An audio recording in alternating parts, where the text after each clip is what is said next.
Good evening, friends.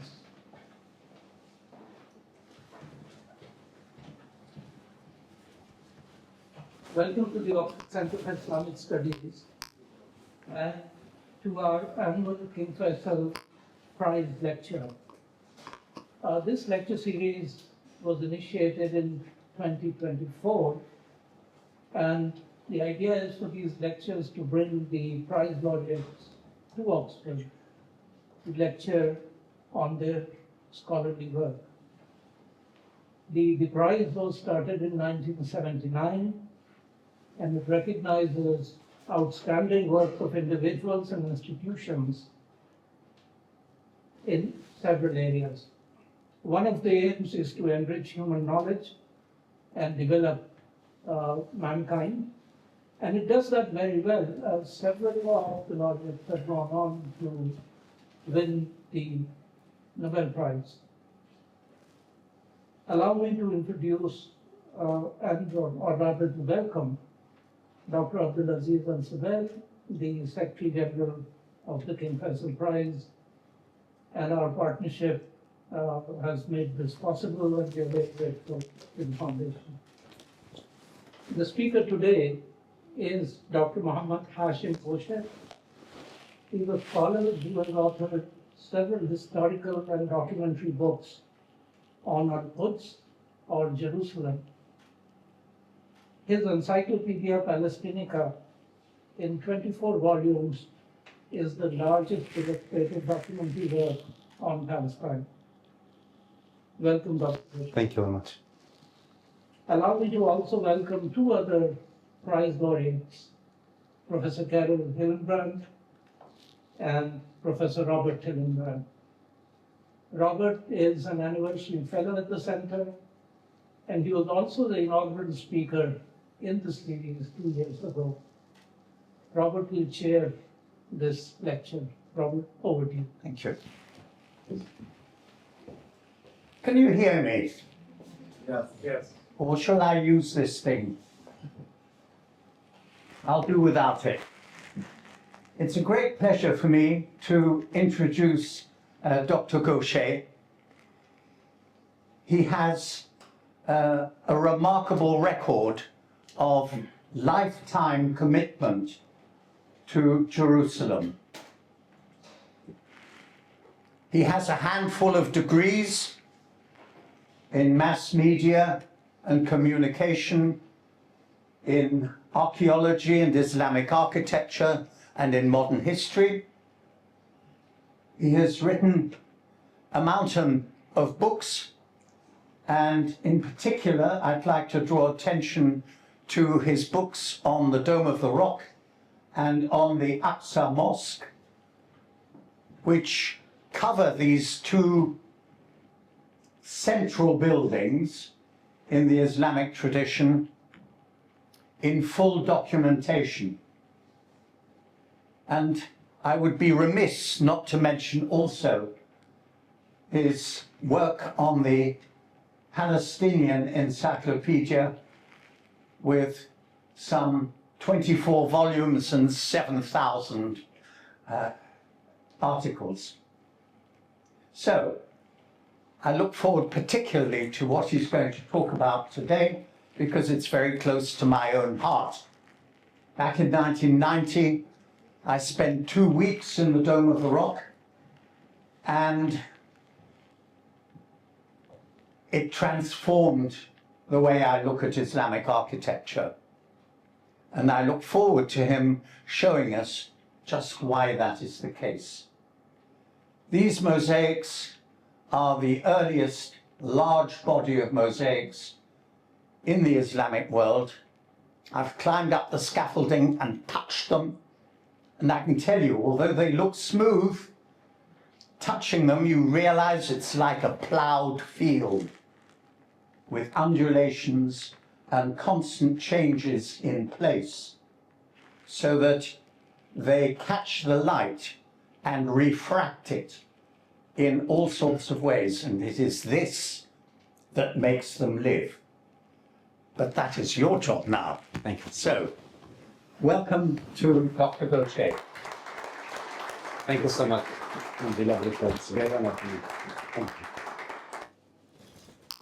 Bismillah ar-Rahman ar-Rahim.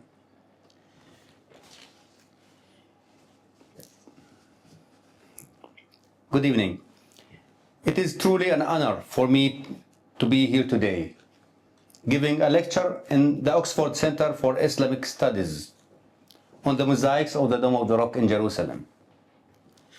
I would like to express my sincere gratitude to Dr. Abdulaziz Lisbayel for his generous support.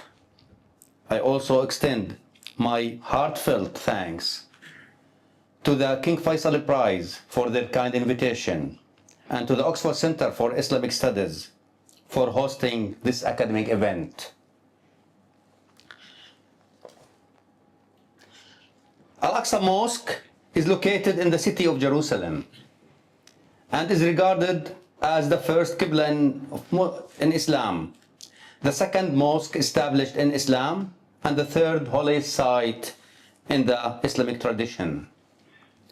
The Dome of the Rock stands at the center of the sacred sanctuary, having been constructed during the Umayyad Khalif under the Umayyad Khalif Abdul Malik bin Marwan in 691 CE, making it the earliest architectural landmark in Islamic civilization. The Dome of the Rock is considered the oldest extant Islamic monument that has preserved its original architectural plan in present day. This inscription is considered the earliest known mosaic inscription in Islamic civilization and hold exceptional historical significance regarding the construction of the Dome of the Rock. The original text clearly indicates that the Umayyad Khalif Abdul Malik bin Marwan is the founder of the dome in 72 Hijri 691 CE. However, the inscription was later altered during the Abbasid period, when the calligrapher removed the name of Abdul Malik bin Marwan and replaced it with the name of the Abbasid Khalif al-Ma'mun. بنى هذه القبة عبد الله الإمام المأمون. So they changed the name of Abdul Malik with the name of the Abbasid Khalif Amir al-Mu'minin سنة 72. They did not change the date.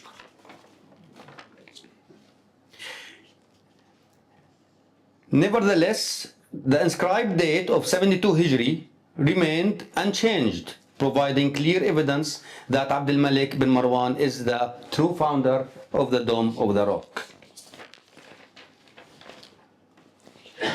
Today, it is impossible to imagine the panoramic view of Jerusalem without the Dome of the Rock standing at the center of the Aqsa Mosque compound. This is the Dome of the Rock, and this is the Aqsa Mosque building, where the Holy Mosque is the whole area. The site derives profound religious significance from the Holy Rock, which is traditionally associated with the Prophet Muhammad's ascension to heavens during the night journey and ascensions, Al-Isra wal-Mi'raj.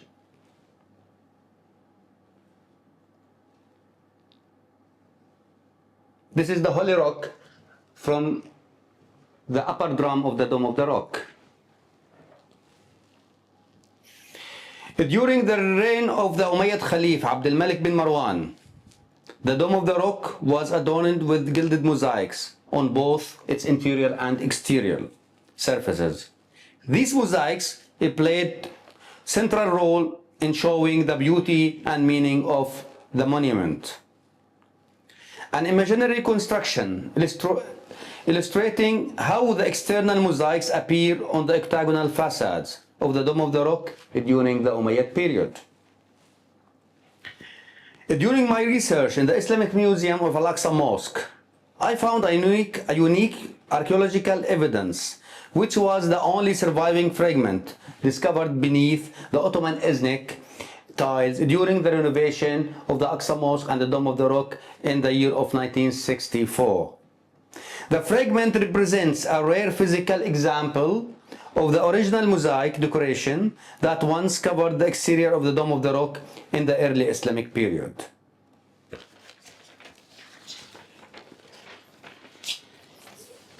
These images, these 6 images, which I will show right now, are examples of the gilded mosaics that decorate the arches of the eastern and western portals of the Dome of the Rock.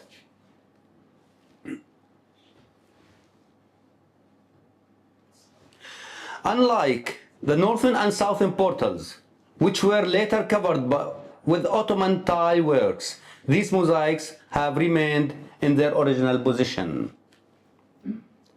This surviving decoration provides valuable insight into the appearance of the external facades of the monument before they were replaced with Ottoman tiles in the first half of the 16th century, preserving an important example of early Islamic mosaic art.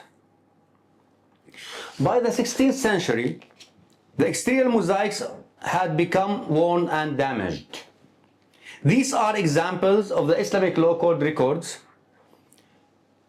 registered the replacement of the exterior facades of the Dome of the Rock octagons with Ottoman Islamic tiles instead of the original gilded mosaics, giving the monument a clear Ottoman character and identity. And these are unpublished documents. And these are images depicting the Islamic tiles after the project was completed. This is the drum of the Dome of the Rock after Suleiman the Magnificent installed the Ottoman Islamic on the octagons.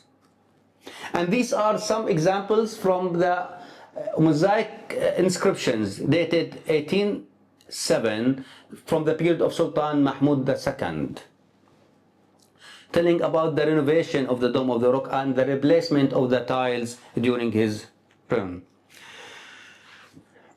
The Dome of the Rock is not merely an architectural monument, but a profound symbol of the historical and Islamic identity of Jerusalem, reflecting continuity across centuries and embodying a religious and cultural significance.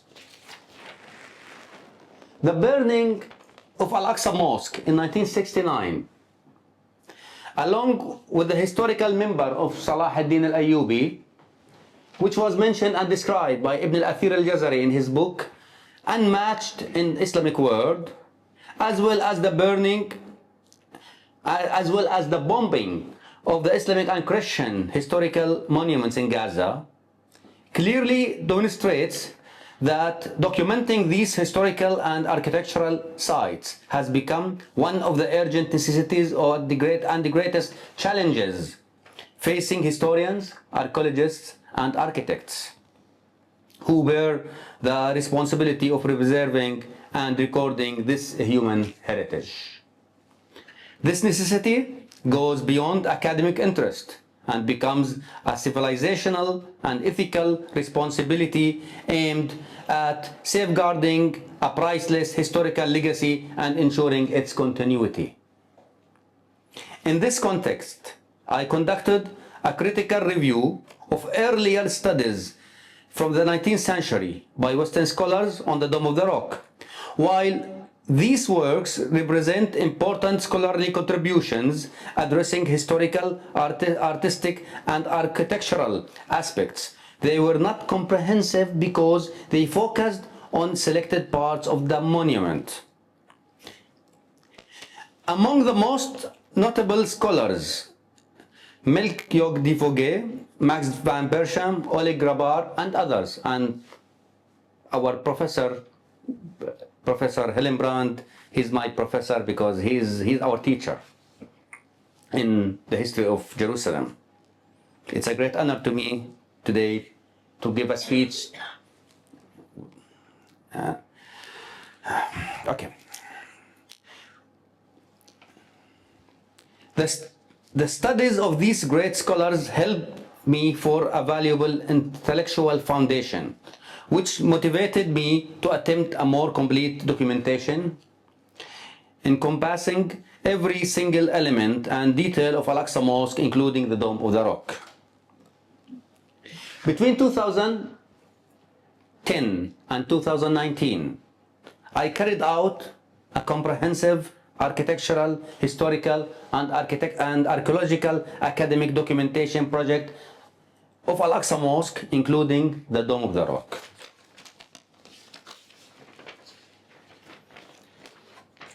I documented all details of the Umayyad and Fatimid gilded mosaic decorations using high-resolution photography.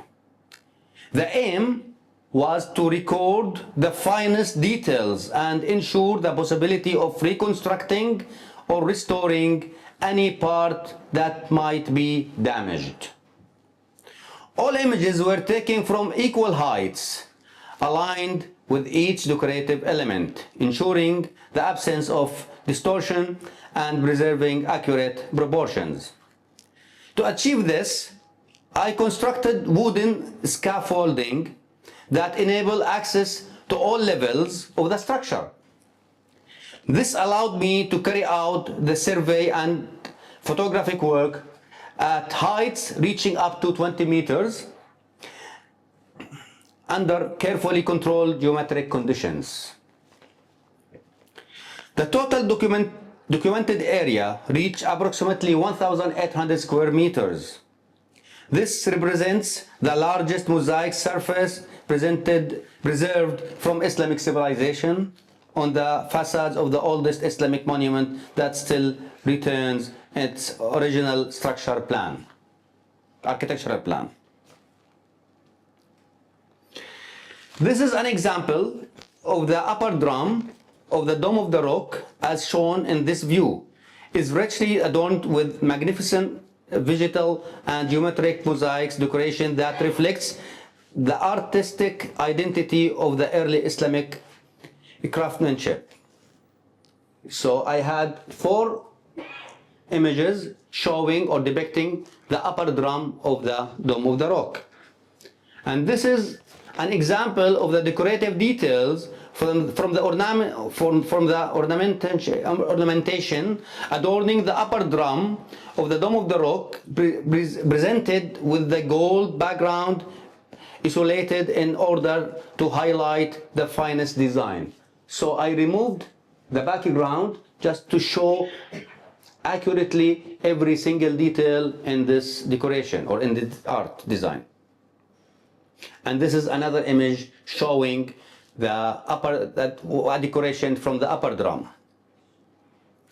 This is the lower drum of the Dome of the Rock, as shown in this view. Is richly adorned with magnificent vegetal mosaic decoration and Kufic Quranic calligraphy. Another 4 images depicting the lower drum of the Dome of the Rock, but these are 2 only I present here. And this is a close-up image showing the detailed design in the gilded mosaics of the Dome of the Rock. This is without the background. I removed the golden background to show the beauty of every single decoration.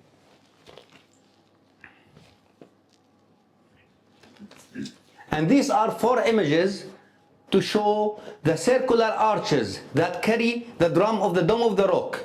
It is richly decorated with continuous bands of Umayyad Mosaics ornaments. See, the same size, the same length, the same width, every single image. When you zoom, see this area, we see it here.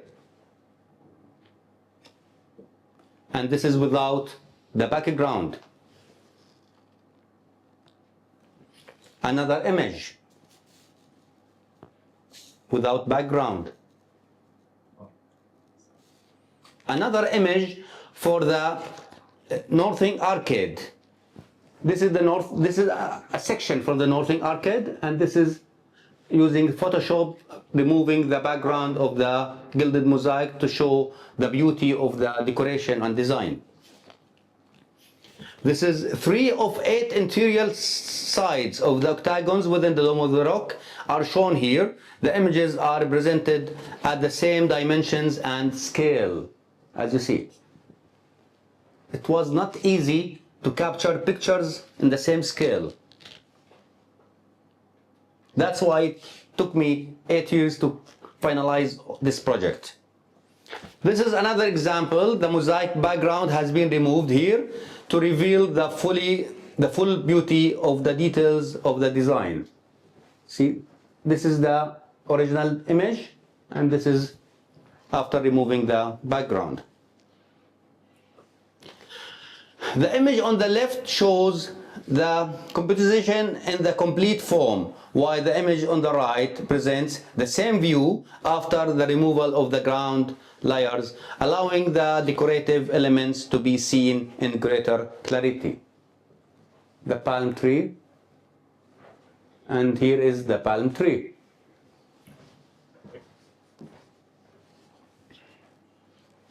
Another example.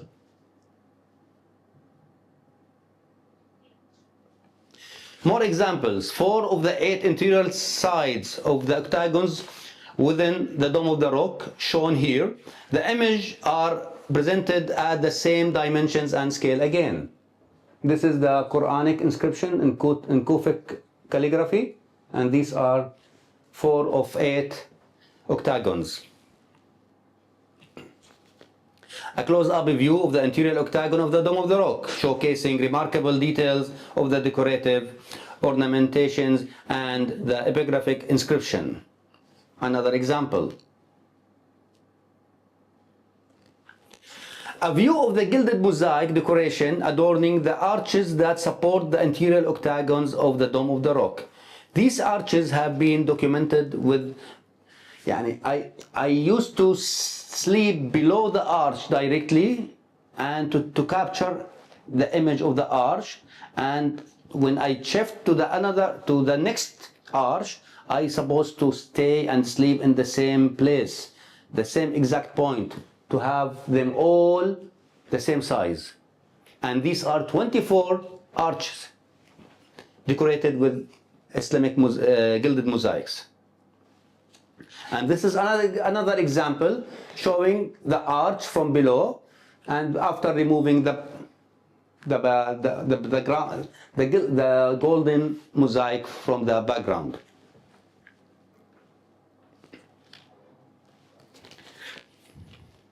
This work resulted in the creation of a comprehensive pictorial and geometric book that can be relied upon for restoration and reconstruction purposes.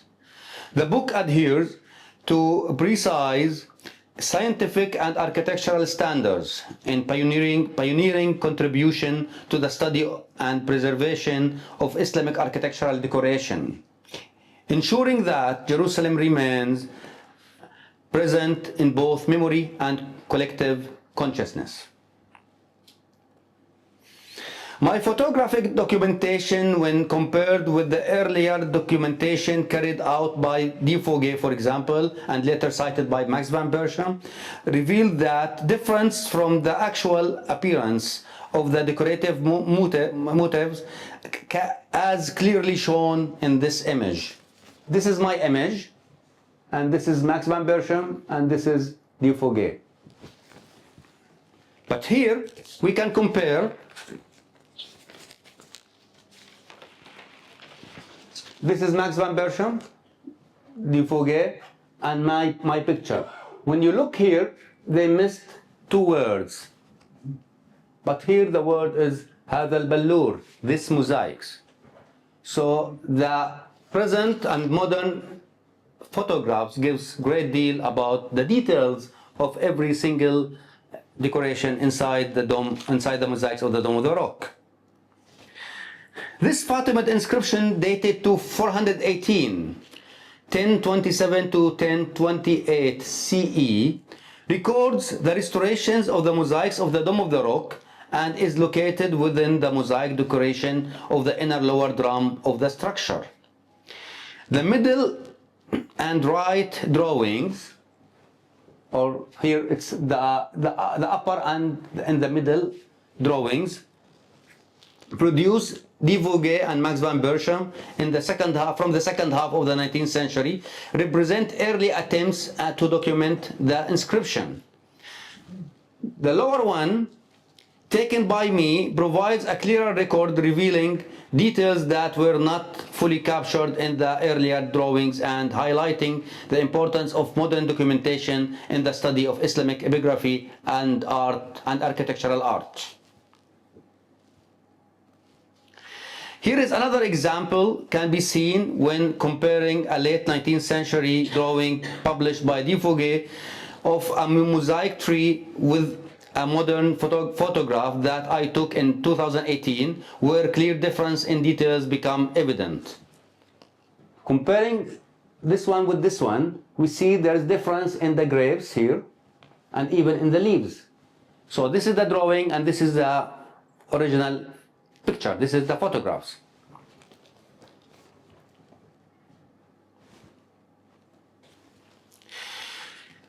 The mosaics of the Dome of the Rock show beautiful decoration patterns that include pomegranates, vines, and date palms.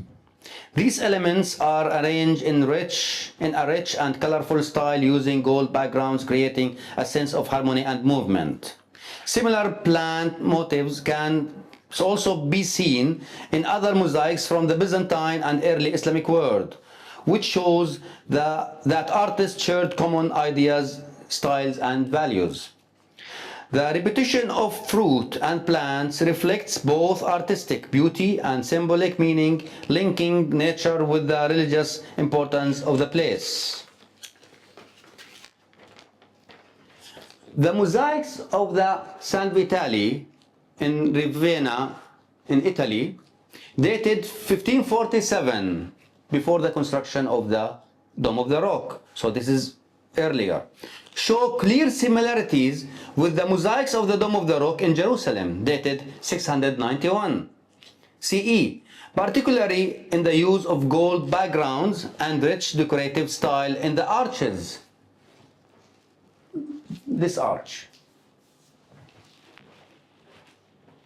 These Byzantine mosaics present refined compositions and religious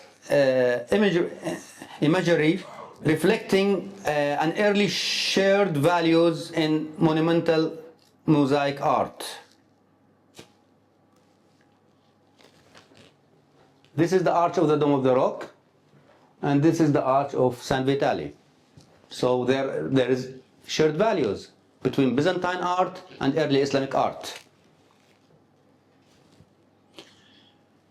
When we go to the Aqsa Mosque, the mosaics of Al-Aqsa Mosque building mainly dated to the Fatimid period, 11th century. The Aqsa Mosque was founded by Al-Walid bin Abd al-Malik in the early Umayyad period. But the mosaics in the Aqsa Mosque is dated to the Fatimid period.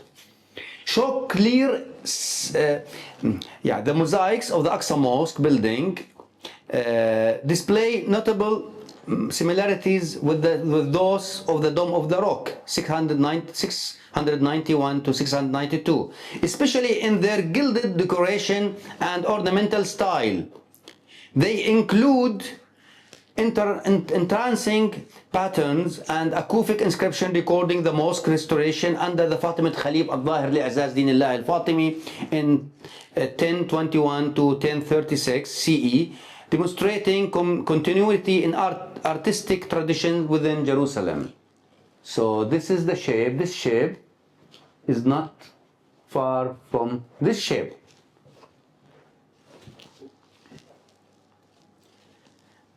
And not far away from Jerusalem, the mosaics of the Umayyad Mosque in Damascus, dated 705 to 715, reveal strong similarities with those of the Dome of the Rock.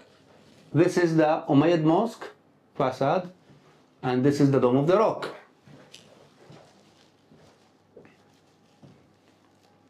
In both techniques and shape. They feature expansive sense of trees, suggesting that closely related artistic workshops, possibly even the same craftsmen, contributed to both monumental monuments in the early Umayyad period. Maybe the same art school. The mosaics representations of pomegranates in the Dome of the Rock show clear artistic similarities also with those found in the Umayyad Mosque. This shared motif reflects a common decorative vocabulary within early Umayyad art. This is pomegranate, and here are the pomegranate in the Dome of the Rock and the Umayyad Mosque. While the mosaic representation of palm trees also in the Dome of the Rock, the palm trees, show clear similarities also with those found in the Umayyad Mosque.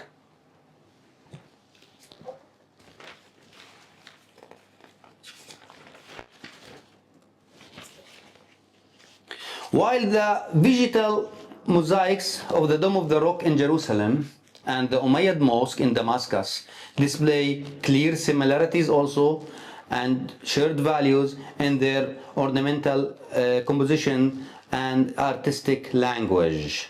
In both monuments, scrolling vine motifs and pomegranates are arranged in symmetrical and flowing patterns emerging from vases and spreading in balanced forms.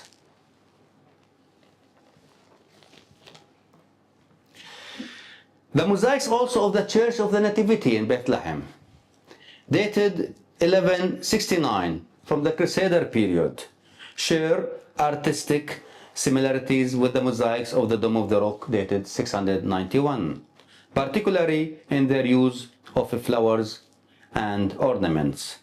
These mosaics reflect the continuity of influence of earlier regional traditions,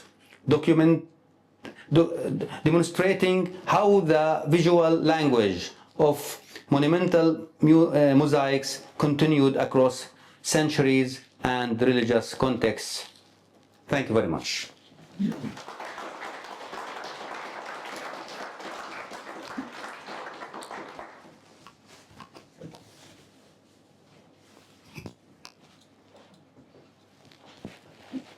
That was a veritable feast for the eyes and for the imagination. But it is a good deal more than that. For many decades, the Dome of the Rock has been the target of Zionist explosions. And on more than one occasion, people with bombs have been stopped from blowing it up. The aim of blowing it up for extreme Zionists is to rebuild the Temple of Solomon in the same place. Now, for much of my life, my professional life, I've lectured on the Dome of the Rock. And always in the back of my mind is the feeling that that building is under sentence of death. And that if it were blown up, there would be no record, no proper record of what it really looked like. Because to make such a record, you need scaffolding. You need very high quality cameras to record, to capture the details that are far beyond the naked eye. Now, what is important about what Dr. Ghosheh has done, and I can't exaggerate its importance, is that for those who come after us, for the next generations, and I'm not just talking about Palestinians, I'm talking about the whole world, because this is a world monument. They will know what it looked like. They will have close-up records of the astonishing efflorescence of mosaic technique. At the time that the Dome of the Rock was built, there were two monuments in the Christian world that had significant quantities of mosaic.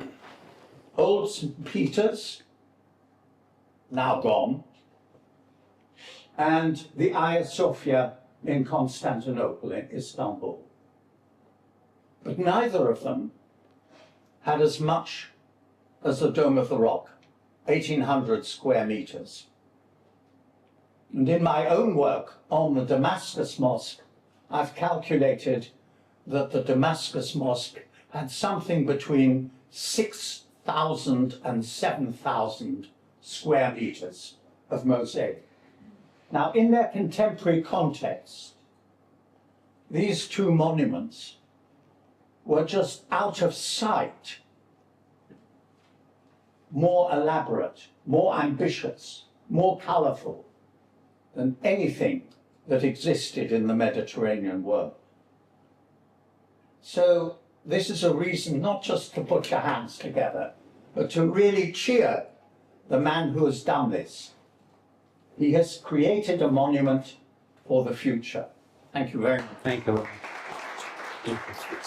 It's a great honor for me. Thank you.